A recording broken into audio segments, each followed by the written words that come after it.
계속해서 우리 사무개발의 최영길 부장님. 예, 사무개발 최영길 부장입니다.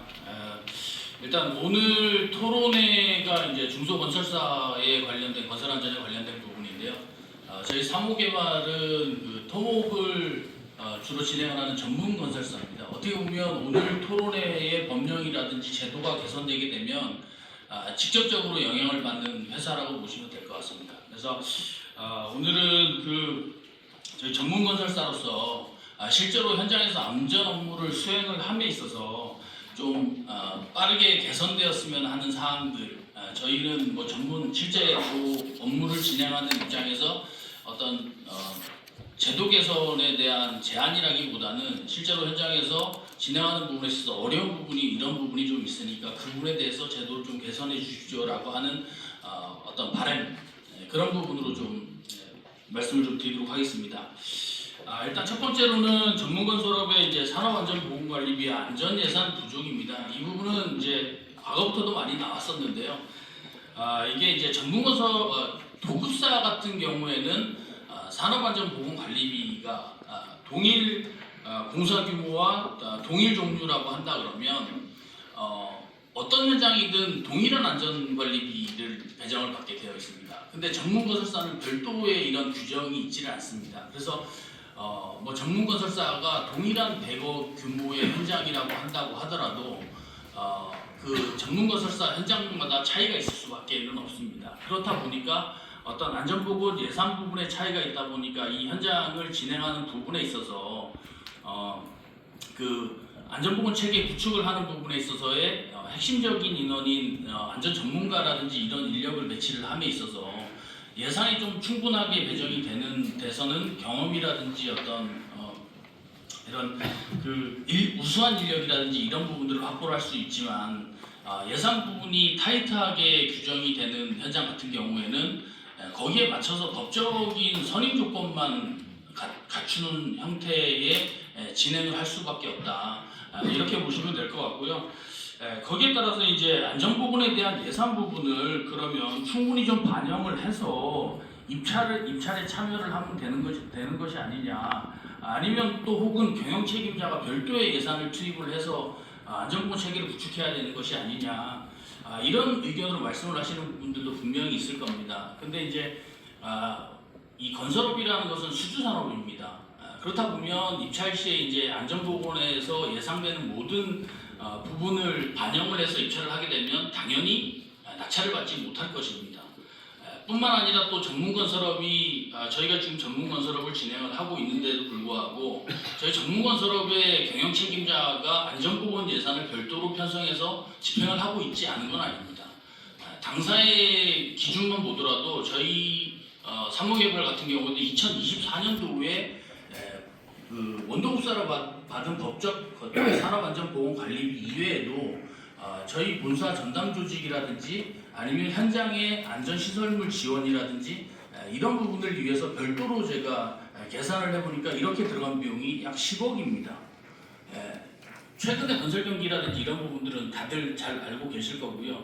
오히려 이제 건설을 진행하면 이익보다는 손실을 많이 보는 현재 실정에 있습니다. 이 장비비라든지 자재비라든지 이런 부분들이 많이 올라 있는 상태이기 때문에 그럼에도 불구하고 중대재해처벌법이 시행이 되고 경영 책임자들은 이렇게 별도의 비용을 투입을 해서 현장의 안전보건 체계 구축을 위해서 노력을 하고 있는 실정입니다. 이와 관련해서 2025년 올해죠. 1월 1일부터 이제 건설업 산업안전보건관리비가 평균 19% 정도 인상이 됐다라고 합니다.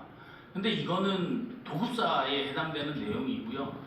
저희 전문건설업 같은 경우에는 별도의 규정이 없다 보니까 도급사의 규정에 따라서 이게 달라질 수밖에 없는 현실입니다. 도급사에 어떻게 보면 눈치를 볼 수밖에 없는 현실이라고 볼 수 있는 거죠.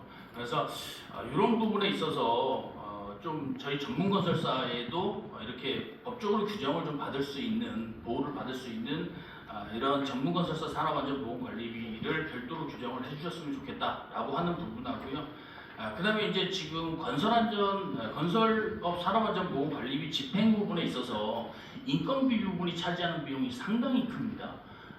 안전보건관리자 인건비, 신호수라든지 화재 감시자, 장비 유도원 이런 인건비 부분이 계속 상승을 하고 있다 보니까 어떻게 보면 그 산업안전보건관리비로 근로자를 위해서 써야 되는 비용 자체가 이렇게 이제 뭐 이 부분도 근로자를 위해서 쓰는 비용이 아니다라고 할 수는 없겠지만 인건비 부분에 들어가는 부분의 포지션이 커지다 보니까 상대적으로 안전시설비라든지 이런 쪽에 투입되는 비용이 감소되는 듯한 이런 느낌을 받을 수밖에 없습니다. 그래서 인건비 관련된 부분에 대해서는 별도로 좀 정산이 될 수 있도록 했으면 하는 그런 부분이고요.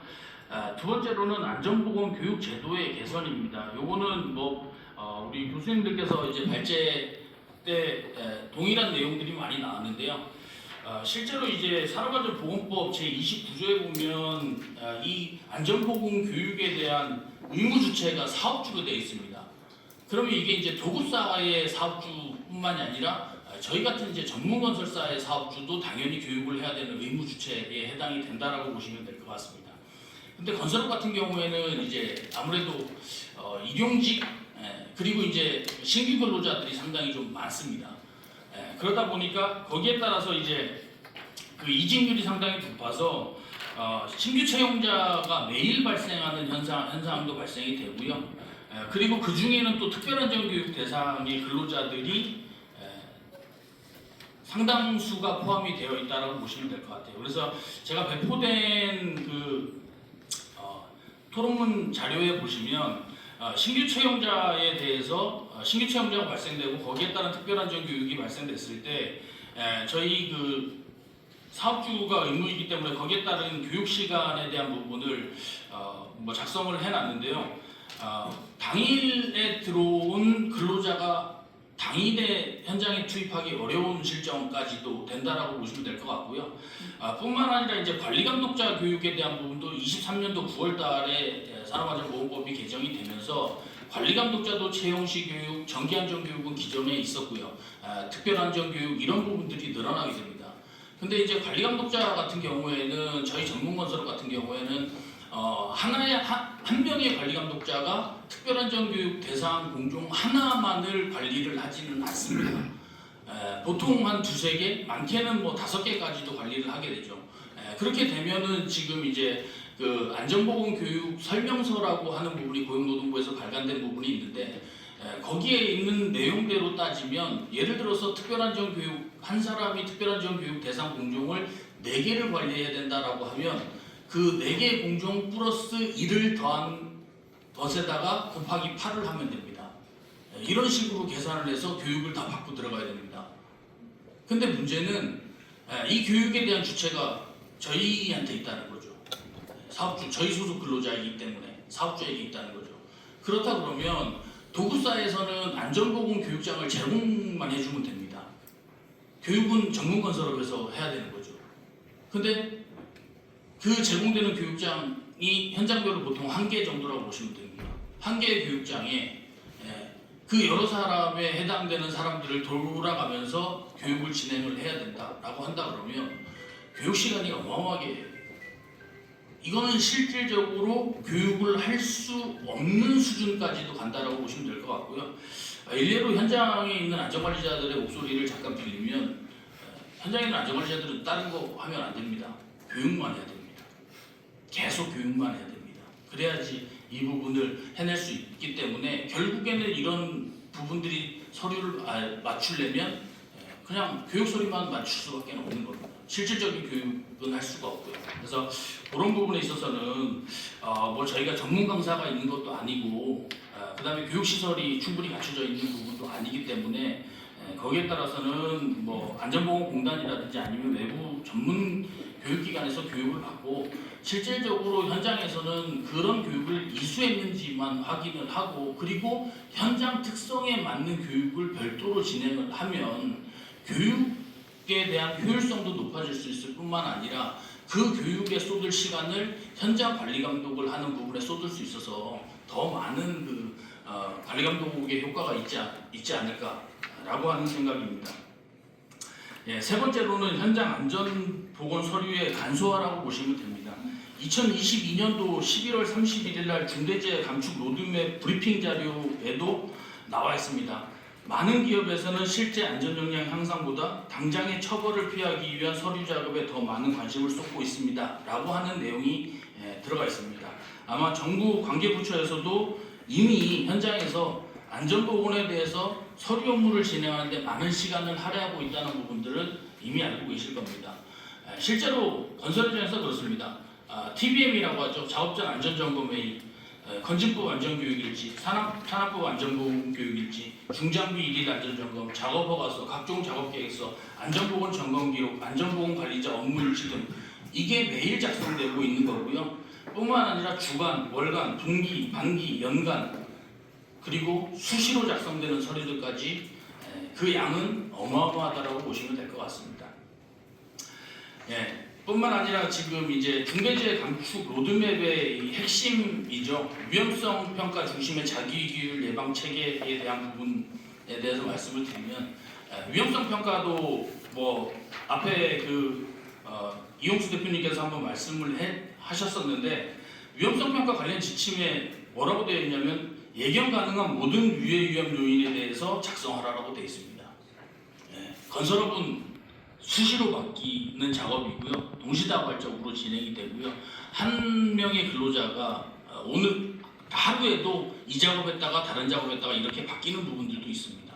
그러다 보니까 모든 위험 요인에 대한 위험성 평가를 작성하라고 하면 그 양은 또 어마어마하다라고 볼 수 있고요. 뿐만 아니라 그 위험성 평가를 하면 위험성 평가만 했다고 끝나는 게 아니죠. PDCA 사이클에 따라서 점검도 진행해야 되고요, 교육도 진행해야 되고요, 피드백도 해줘야 되고요. 그 위험성 평가에 따라서 또다시 서류들이 계속 생산이 또 되고 있습니다. 그런 상황이라서 상당히 업무의 양이 많다라고 보시면 될 것 같고요. 또 저희 같은 전문 건설업에서는 저희 자체의 위험성 평가를 진행하지만 도급사의 또 위험성 평가를 또 작성해야 됩니다. 이중으로 작성해야 되는 그런 부분들이 분명히 또 있다 보니까 이중으로 그 업무를 진행해야 되는 그런 업무들도 상당히 좀 많습니다. 그래서 이렇게 중복되고 이렇게 이제 효율이 좀 떨어지다거나 이런 부분들은 과감하게 좀 개선을 해서 법령의 정비를 좀 했으면 좋겠다라고 하는 부분에 대해서 좀 부탁을 좀 드리겠고요. 마지막으로 이제 전문건설업에서 안전보건 업무를 수행을 하다 보니까 이게 업무에 대한 담당자라든지 이런 부분들이 상당히 좀 모호한 사항들이 나오는 경우가 있습니다. 뭐 도급사와 관계수급인의 명확한 업무 범위 부분이 좀 애매한 부분이 있는데요. 이게 이제 건설 현장마다 아니면 또 도급사마다 관계수급사들의 이제 이런 의무이행 주체가 있기 때문에 현장 동일한 도급사라고 하더라도 건설 현장마다 아니면 도급사마다 또는 도급사의 안전관리자마다도 서로 업무를 이행하고 하는 부분에 있어서의 이행이 좀 상이합니다. 그래서 전문건설사 입장에서 혼선이 발생될 수 있기 때문에 이런 부분에 대한 명확한 선도 좀 그어졌으면 업무 범위가 명확하게 좀 했으면 하는 그런 바람도 있습니다. 이상으로 마치겠습니다. 수고하셨습니다. 아까 그 안전비에서 인건비가 부장님 말씀하셨는데 계속 하셨는데요. 우선 안전비 자체가 제가 알기로는 법에 안전비를 계산하라는 나라는 별로 없는 걸로 알고 있습니다.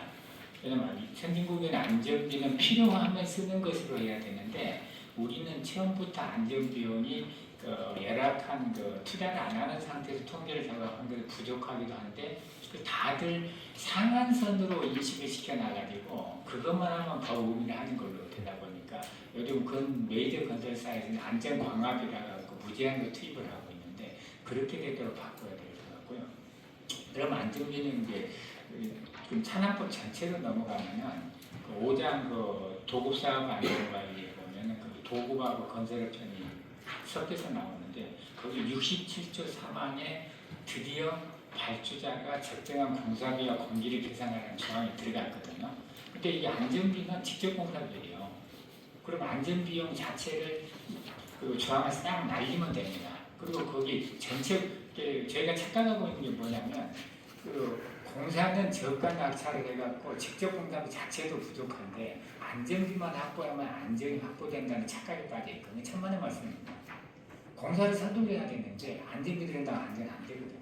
근데 다행스럽게도 이제 원래 산안법 전부 개정할 때 넣으려고 했던 그 조항입니다. 발주자의 주도 책임으로 해서 사실은 건설업체는 외국처럼 따로 별도장으로 분리시켜야 맞는데 전부 개정하지 못했거든요. 못했는데 다행스럽게도 2022년인가 그 발주자한테 적정한 공사비 지급 의무가 들어갔습니다. 그래서 거기에 상당한 벌칙을 신설하면 제가 볼 때는 그 안전비를 폐지해도 그 충분히 확보할 수, 전체 공사비를 확보하면서 안전비를 확보할 수 있을 거라는 거예요. 우리가 안전비를 묶어놓고 사실은 저는 좀 안타까운 게 뭐냐면 그 안전을 집행하는 데 드는 노력보다 이 비용이 안전비에 들어가느냐 안 되느냐 논란하고 지리시는데 더 많은 시간을 소모했다고 해요. 안전비 필요하면 써야 되는데 그래서 근본적인 좀 해결책을 이번에 찾았으면 좋겠고요. 그다음에 그 서류 문제는 그 서류 자체가 간소화가 되지는 않는 것 같습니다. 안전관리 제도 자체 하나하나에서 불필요한 활동을 싹 덜어내고 그래서 활동 자체를 주의할 서류가 주는 거지 현재 법을 놔두고 서류자 주의하면 불가능한 거예요. 왜냐하면 법에 다 있는데 그 서류 만들어야 되는 거예요. 그래서 서류 작업 문제도 간단한 작업이 아니다. 사실 우리 대장이라든가 이런 거 불필요한 뭐죠?